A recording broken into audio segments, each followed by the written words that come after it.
Indian നാവികസേനയ്ക്കായി 20 enhance capability GNSS ജാമറുകൾ വാങ്ങുന്നതിനായി പ്രതിരോധ മന്ത്രാലയം 449 കോടി രൂപയുടെ കരാറിലാണ് ഒപ്പുവെച്ചത്.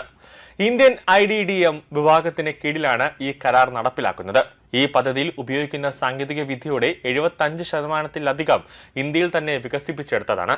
ഇത് പ്രതിരോധ മേഖലയിലെ Atmanirbhar Bharat, make in India എന്നീ ലക്ഷ്യങ്ങൾക്ക് വലിയ കരുത്തേകുന്നു. അത്യാധുനിക ശേഷിയുള്ള ഈ ജാമറുകൾ ഇന്ത്യൻ നാവികസേനയുടെ സമുദ്ര സുരക്ഷാ സംവിധാനങ്ങളെ കൂടുതൽ ശക്തമാക്കും. വിവിധ തരത്തിലുള്ള ഭീഷണികൾ ഒരേ സമയം നേരിടേണ്ടി വരുന്ന യുദ്ധസമാനമായ സാഹചര്യങ്ങളിൽ നാവികസേനയുടെ പ്രവർത്തനശേഷിയും പ്രതിരോധ മികവും ഗണ്യമായി ഉയർത്താൻ ഈ ജാമറുകൾക്ക് സാധിക്കും.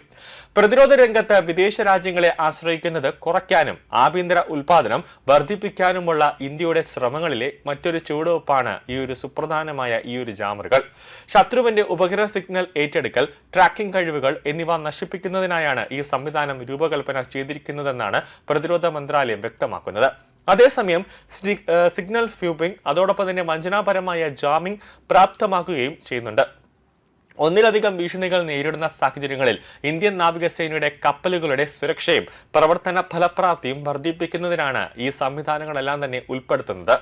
MiG-29K യുദ്ധവിമാനങ്ങളുടെ കപ്പലിന് തദ്ദേശീയമായി 80 mm എയർ ടു ഗ്രൗണ്ട് റോക്കറ്റുകൾ വേണമെന്ന് ഇന്ത്യൻ നാവികസേന നിർബന്ധമാക്കിയിട്ടുണ്ടെന്നും അങ്ങനെയാണ് പ്രതിരോധ മന്ത്രാലയത്തിൽ നിന്നും ലഭിക്കുന്ന വിവരങ്ങൾ. റിപ്പോർട്ട് അനുസരിച്ച് ഇന്ത്യയുടെ പ്രതിരോധ ഇൻവെന്ററിയുടെ ഒരു പ്രധാന ഭാഗമായി തുടരുന്ന റഷ്യൻ വംശജരായ സൈനിക പ്ലാറ്റ്ഫോമുകൾക്കായുള്ള ആയുധങ്ങൾ, വെടിക്കോപ്പുകൾ, സ്പെയർ പാർട്സ്, നിർണായക സംവിധാനങ്ങൾ എന്നിവ തദ്ദേശീയമാക്കുന്ന രീതിയിലാണ് ഈ നീക്കം കൂടുതൽ ശ്രദ്ധ കേന്ദ്രീകരിക്കുന്നത്.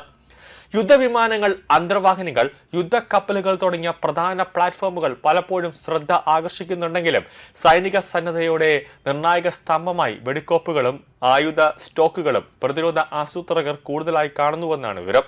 അതേസമയം അണ്ടർ വാട്ടർ യുദ്ധശേഷി ശക്തിപ്പെടുത്തുന്നതിനുള്ള ദീർഘകാല ശ്രമത്തിന്റെ ഭാഗമായി ഇന്ത്യ പരമ്പരാഗത അന്തർവാഹിനി ഏറ്റെടുക്കൽ പദ്ധതി വികസിപ്പിക്കാൻ പദ്ധതിയിടുന്നതായി ദി പ്രിന്റ് റിപ്പോർട്ട് ചെയ്യുന്നുണ്ട്.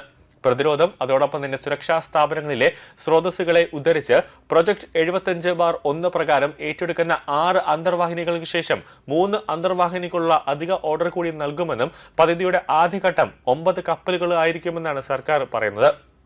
വികസിപ്പിച്ച ഏറ്റെടുക്കൽ പദ്ധതിക്ക് ശേഷം പ്രൊജക്ട് 76 നടപ്പിലാക്കുമെന്നും ഇന്ത്യൻ ഡിസൈനുകളും ഉയർന്ന തോതിലുള്ള തദ്ദേശീയ ഉള്ളടക്കവും ഉപയോഗിച്ച് കുറഞ്ഞത് 6 പരമ്പരാഗത അന്തർവാഹിനികളെങ്കിലും നിർമ്മിക്കുമെന്നും പ്രതിരോധ മേഖലയിൽ രാജ്യത്തിന്റെ സ്വാശ്രയ ലക്ഷ്യങ്ങൾ കൂടുതൽ മുന്നോട്ട് കൊണ്ടുപോകുമെന്നും റിപ്പോർട്ട് കൂട്ടിച്ചേർക്കുന്നുണ്ട്.